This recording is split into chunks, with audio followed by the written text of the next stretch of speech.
Today is Monday, April 24th, 2017, and today we got to talk about this whole SheaMoisture kerfuffle that's going on right now on Twitter. Now, if you don't know too much about SheaMoisture, I'll give you a brief kind of introduction. SheaMoisture is a hair care product that is mostly geared towards black women. Now, I'm not sure if it has a special effect on black hair versus white hair, which it is different. Obviously, everybody knows that black hair is different than white hair or whatever. Black hair is unique. So certain products will react differently, but I'm not quite sure if this particular set of products does that, but it is something that a lot of black women use.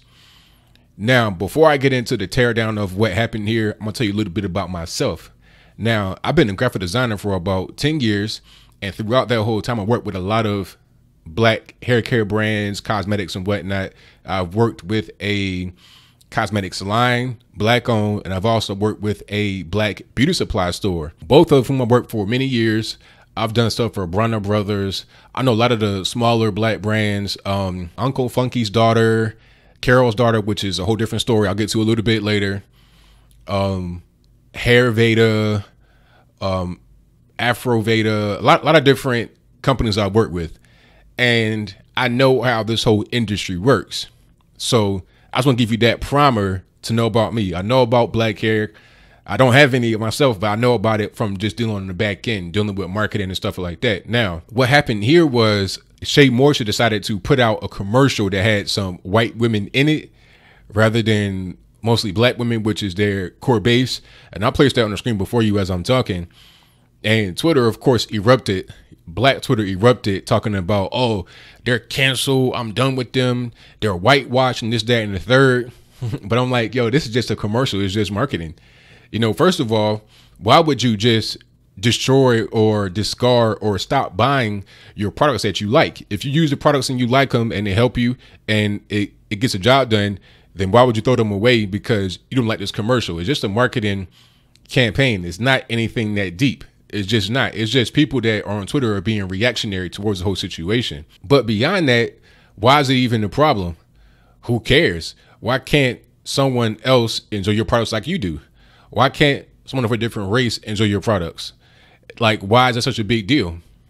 It doesn't make any sense. And as far as I know, this company is still black owned, or they are black owned. I'm not quite sure if they were black owned from the beginning and if they still are, but I'm pretty sure they are. I've not seen them be swallowed up by a conglomerate, which brings me to Carol's daughter. Now, people were on Twitter talking about what are the alternatives to SheaMoisture. I'm done with SheaMoisture, this, that, and the third. And people were saying, oh, Carol's daughter. What they don't know is that Carol's daughter is owned by L'Oreal, which is a big multinational conglomerate. And in its conception, it was a white company from France. So that's not a problem, huh? You can go get with a big multinational corporation, mostly white people that are in control on the board with shareholders is that in the third, but a company that's most likely black owned that put out a commercial that you don't agree with, you don't want to go with them. It doesn't make any sense, right? And also L'Oreal owns Soft Sheen Carson, which produces Dark and Lovely. You see, people don't know that. All they know is just what they see. Their ads are fine. Their marketing and everything else is cool. It's black centered. It looks black. Everything is good. Just like the Griot, the Root, all these websites, Essence, I think maybe even Ebony. I'm not sure about Ebony, but I know Essence. They're all white owned, or they're owned by these big multinational corporations. They're not black owned. But a black owned company gets all kind of grief because they put out a commercial trying to expand their base. The reality is if you have a black hair care line or cosmetics line and you just catering towards black community only, you're going to pigeonhole yourself into a very small box, and it can be difficult for you to be able to be profitable in a competitive environment when other brands are trying to reach out to different audiences and get those as well, right? You don't want to just be stuck in a dollar store in the corner in the black section. You want to be available to everybody in order to make the most amount of money, or you're going to fall under. That's just what it is. I've seen different hair care lines fall because, like I said, I used to manage a website for a beauty supply store, and I see, I get emails, take these website, take these brands off. They went out of business and put these on. Take these off. Their products have been discontinued. They're not able to order. They're in back order. A lot of these companies are trying to go to Shark Tank. A lot of them are trying to go to different places, trying to get some capital to be able to fulfill orders. People don't understand how business really works. They don't understand what capital is about. They don't understand anything. They don't even understand marketing. They don't understand anything. All they know is this commercial irritated them because it had white women in it, and this is a product that has been geared mostly towards black women, so they're upset. It just reeks of just ignorance, really. And the reality is the people that were upset about it on Twitter, and by the way, SheaMoisture actually issued an apology on Twitter, which I think was the wrong thing to do, quite honestly, because the reality is this little kerfuffle will be forgotten about in 3 days. Nobody will be talking about it. This video I'm doing right now will get no views. After that, time is over with, and it'll be on to the next thing they get upset about.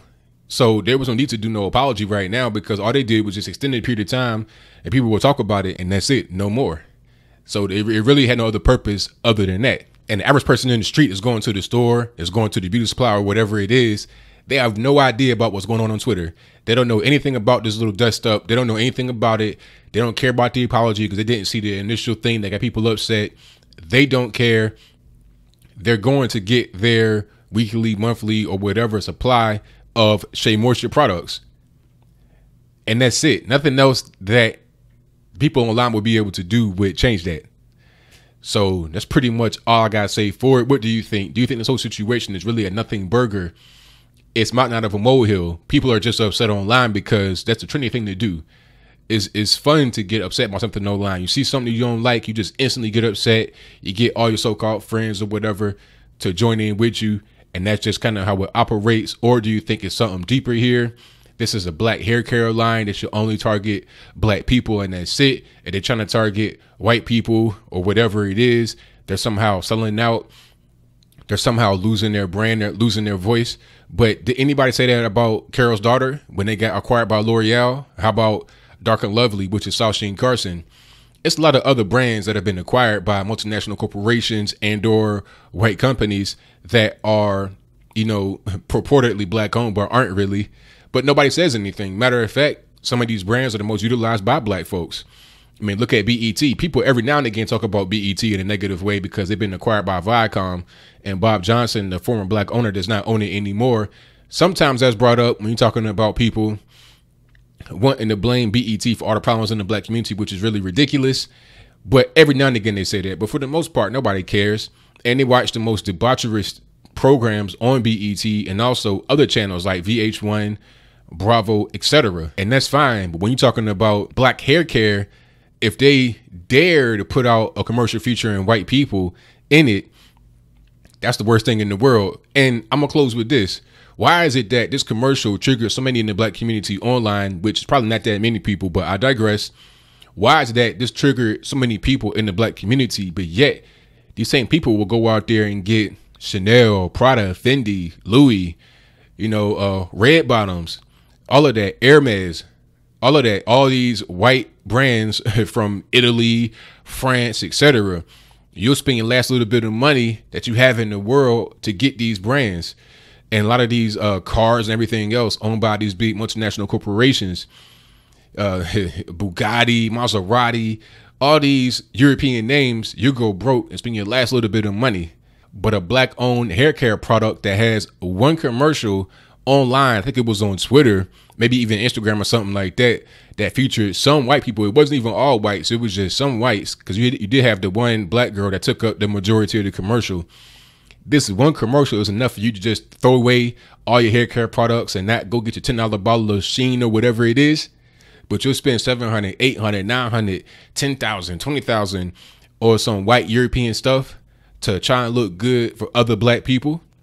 It does not make any sense, but I'm done. Whatever your comments are, let me know in the comments below. And that's all I got to say for this video. If you like what you heard, please comment, rate, share, and subscribe. Peace. Everybody gets love.